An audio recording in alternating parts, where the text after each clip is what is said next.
खा सकूं। इस फोटोग्राफ को देख के आप समझिए, ये बिल्कुल एक ट्रेंड आर्मी ऑफिसर्स जैसे लग रहे हैं, कमांडो की तरह लग रहे हैं, लेकिन ये एक कुकी कम्युनिटी के वहां के उग्रवादी संगठन से ताल्लुक रखते हैं। अब इनके पास इतने महंगे महंगे हथियार कहां से आए, इनके वर्दी कहां से आई, ये ट्रेनिंग कहां से करते हैं, तो आपको आप समझना पड़ेगा। ये अहम हो जाती है क्योंकि मणिपुर में एक छोटा सा गांव है, मैं उस गांव का नाम बता दूं, मोराहे गांव है।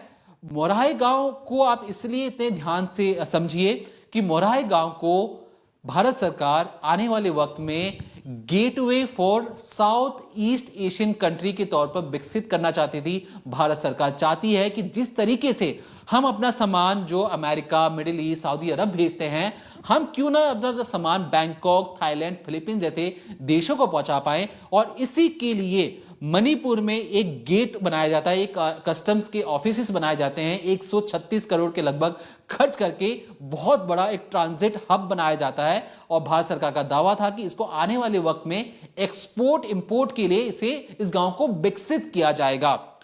ये थी एक अच्छी बात, लेकिन उस गांव की एक बात और है, वो ये बात है कि ये गांव biggest drug transit of India है। मायने ये कि इस छोटे से गांव से कई बार बड़ी बड़ी खेप पकड़ी गई है ड्रग कार्टल्स की। मतलब लगभग एक छोटे से गांव है, जो ड्रग माफिया हैं वो पैसे देते हैं किसे, जो कुकी जो मिलिटेंट ग्रुप है, कि उनकी सुरक्षा करने के लिए, और सुरक्षा के बदले उनके ड्रग्स का आदान प्रदान हुआ करता है इस छोटे से गांव के जरिए। तो कहने का मतलब ये कि ड्रग माफिया और कुकी के जो मिलिटेंट ग्रुप है, उनके बीच में जो पैसों का आदान प्रदान बिल्कुल एक सिम्बायोटिक रिलेशनशिप की तरीके से है। मतलब जिस तरीके से प्रेमी और प्रेमिका के बीच में एक रिलेशन होता है, कुछ इसी तरीके से कुकी, मिलिटेंट और ड्रग माफियाओं के बीच में ये पूरा संगठन चलते आया है।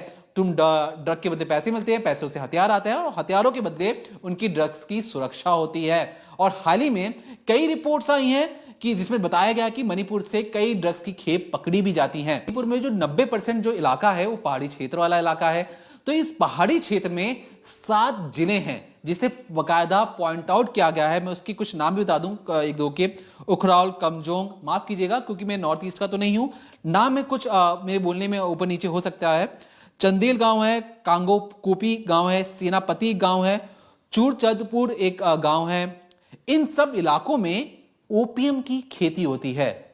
1 किलो जो अफीम की जो खेती है उसका रेट तय है 50,000 से 60,000 रुपए। याद रखिएगा, ये कच्चा माल है। इस कच्चे माल को रिफाइन किया जाता है म्यांमार में, फिर उसे रिफाइन करके ड्रग्स को इंडिया के जरिए कई जगह भेजा जाता है, फिर वहीं से थाईलैंड और बैंकॉक में भी भेजा जाता है। तो आप ये समझ चुके थे कि जो मणिपुर के जो ये कुछ इलाके हैं, यहां पर जो अफीम की खेती होती है, इस अफीम की खेती के जरिए कच्चा माल पहुंचाया जाता है। सीजन के टाइम पे 50,000 से 60,000 रुपए इसकी कीमत है। ऑफ सीजन पे इसी 1 किलो की कीमत पहुंच जाती है 1,50,000 से 1,60,000 रुपए तक के लिए। तो ये जो नेक्सस है, पैसों का ये जो नेक्सस है, बिल्कुल अच्छे तरीके से फल फूल रहा है, क्योंकि यहां पर सिर्फ और सिर्फ कुकी के मिलिटेंट ग्रुप्स इसकी सुरक्षा करते हैं, निश्चित करते हैं कि कोई भी दूसरा आकर इस पर कब्जा ना कर पाए।